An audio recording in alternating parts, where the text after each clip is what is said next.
निखिल भाग एक। साल 1991 था। निखिल के दादाजी शहर फिल्म देखने गए थे। फिल्म रात में खत्म हुई और वो साइकिल से घर लौटने लगे। घर तक पहुंचने के लिए उन्हें उस जंगल से होकर जाना पड़ा जिसका नाम सुनते ही गांव वाले डर से चुप हो जाते थे। जंगल में गहरा अंधेरा था। हवा इतनी ठंडी कि सांस सफेद धुआं बन रही थी। झिंगुरों की आवाज, पेड़ों के पत्तों की सरसराहट और दूर कहीं किसी जानवर की चीख, सब कुछ अजीब सा डर पैदा कर रहा था। दादाजी धीरे धीरे साइकिल चला रहे थे। अचानक उन्हें लगा जैसे कोई उनके पीछे चल रहा है। साइकिल की आवाज के अलावा एक और आवाज सुनाई दे रही थी, कदमों की आवाज, धीरे धीरे पास आती हुई। उन्होंने साइकिल और तेज चलाई, लेकिन कदमों की आवाज भी तेज हो गई। दिल की धड़कन इतनी तेज कि जैसे सीने से बाहर आ जाएगी। अचानक सामने से धुंध उठी और उस धुंध में एक परछाई दिखाई दी।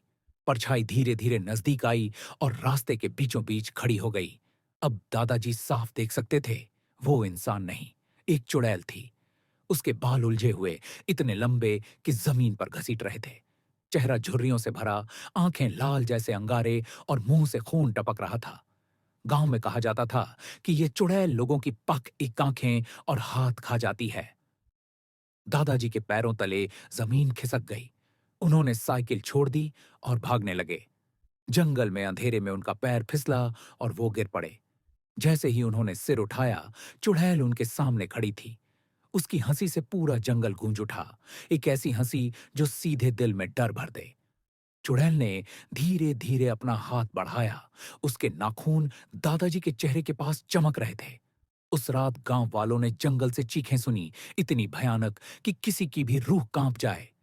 सुबह जब लोग वहां पहुंचे तो दादाजी की लाश जमीन पर पड़ी थी।